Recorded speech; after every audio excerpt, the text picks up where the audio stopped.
अस्सलामुअलैकुम। मेरा नाम मोहम्मद सुलेमान है और HTML के 10th पार्ट में आप सब लोगों को खुशामदीद कहता हूँ। तो फ्रेंड, जिस तरह हम लोगों ने पिछली वीडियो में एट्रीब्यूट के हवाले से डिस्कस कर लिया था, अब इसके आगे हम एट्रीब्यूट को भी यूज़ करेंगे और टैग्स को भी यूज़ करेंगे। तो मैं आप लोगों को अब HTML के कुछ और टैग्स के हवाले से बताऊँगा इस वीडियो में।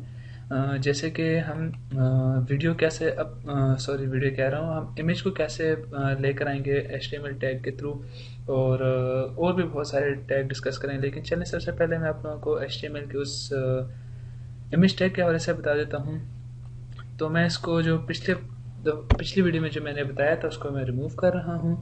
और जो हम अगर HTML के अंदर हमने अपनी वेबसाइट के ऊपर इमेजेस लगानी हो तो उसके लिए हम जो टैग यूज़ करते हैं उसको कहते हैं IMG टैग। ठीक है। और इसमें असल में दो तरह के टैग होते हैं। अगर मैंने शायद पहले ना बताया हो तो भी बता देता हूँ। एक्चुअली हमारे पास HTML के अंदर दो तरह के टैग होते हैं। एक पेयर टैग्स होते हैं और एक सिंगल टैग्स कहलाते हैं। पेयर टैग ये होते हैं जैसे कि यहाँ ओपन हुआ और यहाँ पर आके क्लोज हो गया। मीन्स अब ज़रूरी नहीं है कि यहाँ पर आके क्लोज हो गया। मेरा कहने का मतलब ये था कि जो डबल हो, जैसे कि मैंने एंकर टैग अभी लिखा था वो ट्वाइस था। ठीक है, ट्वाइस से मुराद ये था कि जहाँ से ओपन हो रहा था उसका एंडिंग दूसरा था। तो ये जो टैग मैं यूज़ कर रहा हूँ इमेज का, ये सिंगल टैग है। ठीक है। अच्छा, अब इसके अंदर इमेज का मैंने तो लिख दिया IMG। अब अगर हमें जो इमेज चाहिए उसको हम कैसे सेलेक्ट करते हैं, तो उसके लिए हम यहाँ पर लिखते हैं सोर्स देते हैं। ठीक है। अब उस सोर्स को हम SRC के नाम से लिखते हैं। तो ये तो हमने दे दी सोर्स हमने लिख दी। अब यहाँ पर हम लोग जो इमेज लगाते हैं वो हम असल में दो तरह से करते हैं। एक तो वो इमेज होती है जो हमारे पास उसी फोल्डर के अंदर मौजूद होती है जिस फोल्डर के अंदर ये फाइल मौजूद हो, या तो वो होती है जो इस फोल्डर के अंदर मौजूद ना हो और जिस फोल्डर में वो फाइल मौजूद हो। ठीक है। मीन्स कि या तो फाइल और इमेज एक ही फोल्डर में हो या अलग अलग फोल्डर में हो। एक फोल्डर में हो तब हम कैसे लगाते हैं और अलग अलग फोल्डर में तब हम कैसे लगाते हैं। तो दरअसल मेरे पास ये जो फाइल मौजूद है इस वक्त ये डेस्कटॉप के अंदर मौजूद है, और जो इमेज है मेरे पास एक वो भी एक डेस्कटॉप के ऊपर मौजूद है जिसका मैंने नाम रखा हुआ है 1.jpg के नाम से। तो इसलिए मैं डायरेक्ट ही 1.jpg यहाँ पर लिख देता हूँ और Ctrl+S करके सेव कर देता हूँ, या यहाँ से आके इस पर सेव बटन है इस पर क्लिक करके सेव कर लें और यहाँ से आके मैं इसको रन कर देता हूँ तो आपके सामने ये इमेज आ जाएगी। तो ये वो इमेज है जो कि मैंने अभी इसके नाम से, मतलब मैंने 1.jpg के नाम से अपलोड सेव की हुई थी। तो अगर फॉर एग्जाम्पल अब आपको पता ना कि इस इमेज का मतलब एक्सटेंशन क्या है, कैसे पता चलेगा कि .jpg है, .png है, .gif है या और भी बहुत सारे हैं एक्सेट्रा एक्सेट्रा। तो अब क्या करेंगे, आप सिंपल जाएंगे कोई भी जो फाइल होगी, जैसे कि मेरे पास ये जो फाइल थी यहाँ पर। ठीक है, अगर मैं इसको एक सेकेंड, अगर मैं इस फाइल को यहाँ ले आऊँ तो वो ये इमेज थी जिसको मैंने 1.jpg के नाम से सेव किया हुआ था।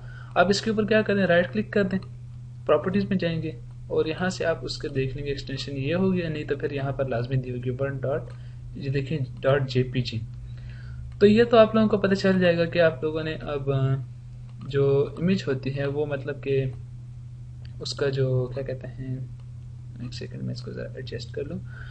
ओके, सो ये तो हमारे पास इस इमेज के अंदर जो हमने लगा रही थी ये था। दूसरा अब हम इसको क्या करेंगे, इसके अंदर कुछ एट्रीब्यूट यूज़ करेंगे। अगर आप लोगों को फ्रेंड याद हो, जिस तरह मैंने पिछली से 2 वीडियोस पहले शायद मैंने बताया था जिसमें हमने एट्रीब्यूट्स को डिस्कस किया था, जिसे मैंने विड्थ और हाइट को डिस्कस नहीं किया था। तो अब मैं विड्थ और हाइट को बता देता हूँ जो हम इस इमेज के ऊपर लगा सकते हैं। जैसे कि हम अपनी मर्जी के इसको विड्थ भी दे सकते हैं और अपनी मर्जी के हाइट भी दे सकते हैं। अब जैसे मैं यहाँ पर विड्थ दे देता हूँ फॉर एग्जांपल, और हाँ, विड्थ देने से पहले मैं आपको बता दूँ ये विड्थ होती किस चीज़ में, मतलब किस तरह की इसको हम एक्सप्रेस करते हैं कि क्या है ये विड्थ कितनी है।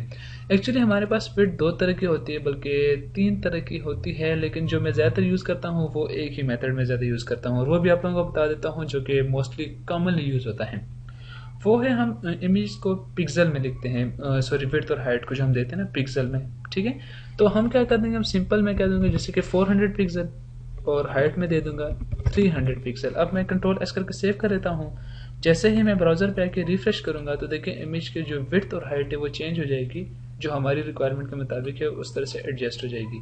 तो ये था इमेज के मतलब हवाले से कि जैसे हम इसको विड्थ और हाइट भी सेट कर सकते हैं और इसी के ऊपर हम टाइटल का एट्रीब्यूट भी दे सकते हैं, जैसे कि मैं देता हूँ IMG। और अब ब्राउज़र पे आके मैं रिफ्रेश कर देता हूँ। जैसे माउस लेके जाऊँगा इसके ऊपर तो इसके ऊपर IMG का आ जाएगा टाइटल। और अगर याद हो आप लोगों को, मैंने एक और वो दी थी ALT, आल्ट के नाम से, मीन्स कि अल्टरनेटिव टेक्स्ट। अगर इमेज लोड ना हो जाए ब्राउज़र के ऊपर, मैं पहले एक्सप्लेन कर चुका हूँ पिछली वीडियोस में, अगर आप लोगों ने नहीं देखी तो काइंडली जाके एक बार देख लीजिएगा। तो मैं पिछली वीडियोस में एक्सप्रेस कर चुका हूँ, इस चीज़ को डिफाइन कर चुका हूँ कि ऑल्ट किस लिए यूज होता है। अब अगर मैं लिखूँ कि this is just an image और मैं सेव करके यहाँ पर आके जैसे रिफ्रेश करूँगा, आप लोगों को कुछ चेंजिंग नज़र नहीं आएगी। क्यों? क्योंकि इमेज लोड हो रही है। अगर मैं यहाँ से इसका नाम चेंज करके ये नाम दे दूँ, कोई डिफरेंट नाम दे दूँ, अब अगर मैं रिफ्रेश करूँगा तो उसकी जगह देखें आपको नज़र आया ये टेक्स्ट लोड हो गया यहाँ पर, this is just an image. तो ये हमारे पास ऑल्ट टेक्स्ट का काम होता है। बाज़-औक़ात वेबसाइट के ऊपर अपलोड नहीं होती इमेज तो इसकी जगह वो टेक्स्ट शो हो जाता है।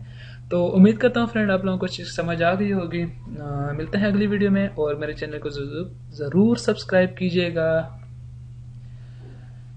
और हमारी वेबसाइट को विजिट करना ना भूलिएगा। पता नहीं मुझे क्या हो गया, 2-3 वीडियोस से मैं कुछ बोलने में मुझे थोड़ी तकलीफ से हो रही है। चलें मिलते हैं अगली वीडियो में। अल्लाह हाफिज़।